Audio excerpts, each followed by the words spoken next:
with Germanicus Infantry. Jesus Cristo with the Miltiades Spears. Nike with the... That's an interesting pick with the Slingers. This is Tony with the Javelins. Antonio Macchi with the Elephant's Fallen Angel with Miltiades Spears. How are we looking over there, Amons?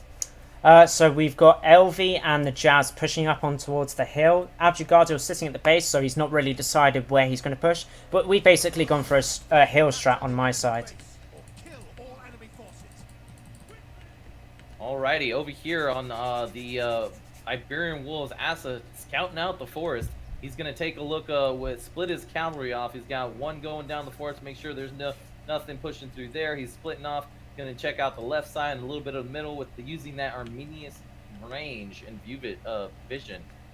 So once again, we've got two very evenly matched, almost the same picks. The only difference being the Germanicus compared to the Hannibal. So I think getting a point advantage in this will be really, really crucial, as well as the Barb Archers compared to the Slingers. Getting a point advantage means that the enemy team's going to push to you.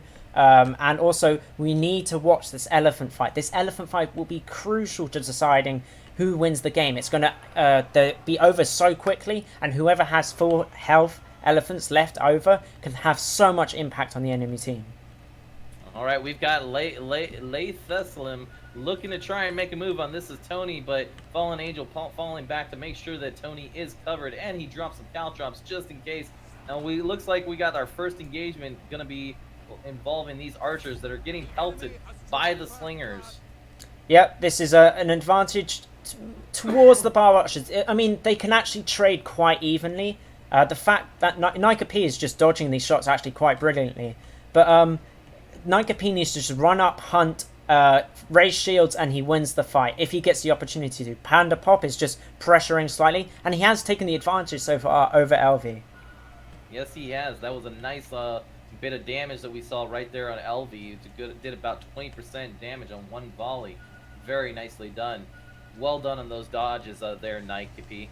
And then meanwhile, in the middle, we have an elephant, as well as Abjugardio chasing off Antonio Macchi, being very smart. He's got to be very careful with these elephants. These elephants, like you said there, Amons, if they get into the fight, that will be the decider on who can be more aggressive force, who's got their elephants at the end of the match. Surprisingly, at the moment, apart from one elephant battle, they've not really engaged each other so much. Funnily enough, the elephants are just kind of walking at each other. This is a really annoying bug, but I think Abjugardio's actually got the advantage. Oh, great stomp there! It's literally a trade for trade, but Abjugardio on top with the secondary stomp. So what Abjugardio did just there is that he stomped second. If you stomp first and the elephant player stomps whilst you're in your stomp, the stomp will not cancel the other person's stomp animation anymore. That was changed a couple patches ago. So what it means is that Abjugardio gets the free stomp, he staggers the enemy elephant, and then gets the free auto attack whilst it's staggered, winning the engagement. Indeed, that was excellent plays. It looks like both of them were waiting for one or the other to make that stomp, and Antonio Macchi just wasn't patient enough to wait for it. Antonio Macchi pushing up on the javelins. A little bit dangerous situation here. He's losing that elephant, massive amounts of damage. However, Nike putting the damage in her on those javelins, so a good trade in my opinion. He's got those javelins, 2 javelin units, immensely damaged at this point. Yep, a lot of the range units for LBR are very heavily damaged. This means that their DPS towards enemy infantry and towards the enemy range has been severely neutered. Basically, this game is on LBR's front line to carry. And meanwhile, this is Tony, still very healthy javelins, going in, throwing out some jabs right at Panda Pop, helping out with those front lines. Very healthy. He can easily take out Abjugardio as 2 elephants if he plays this right and splits his units according to the battle. He's going to have to be very careful, though.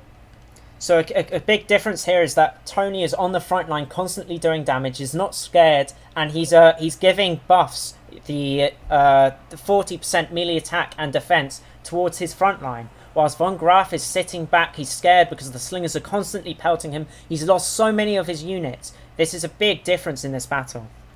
Take a look at this. Abjugardial is trying to push this as Tony. Mega K in with the charge to slow down Abjugardial and engaging him. Meanwhile, he had run over some Caltrops. Look at these excellent jukes by this is Tony. Getting the Abjugardial's elephants are being completely slowed, allowing Tony to freely just do damage when he has the open opportunity. And meanwhile, in that stampede, he goes and throws another volley at Abjugardial, allowing Antonio Macchi, by the looks of it, to win this next Ellie engagement.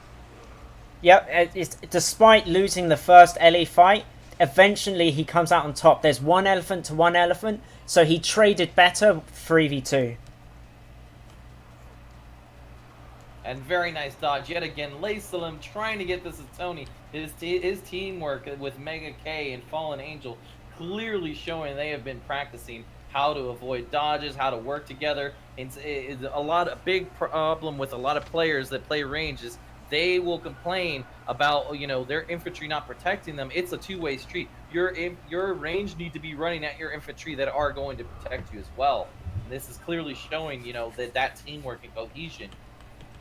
Yeah, at this point we can effectively say that Iberian Wolves have taken the match. I mean, a lot of this match came down to Nika P's great trades against the enemy range. LV wasn't really able to do a lot of damage this game, whilst Nika P just comes out on top. He kills the archers, he kills the jabs, and then that turns the infantry battle for his team. Tony was under no pressure this game. Yeah, and like you said, that trading with Nika P, the fact that Elwi was not putting pressure on Tony, and Tony was up there in the thick of it. He was throwing down, doing damage. Meanwhile, the LBR's javelins just were not in the right spot to be doing damage, or at least trade with Tony in order to find out who's going to be in the better position. In my opinion, LBR needed their javelins wherever Tony was to either deny him or do a trade in order to have the field advantage. Yep.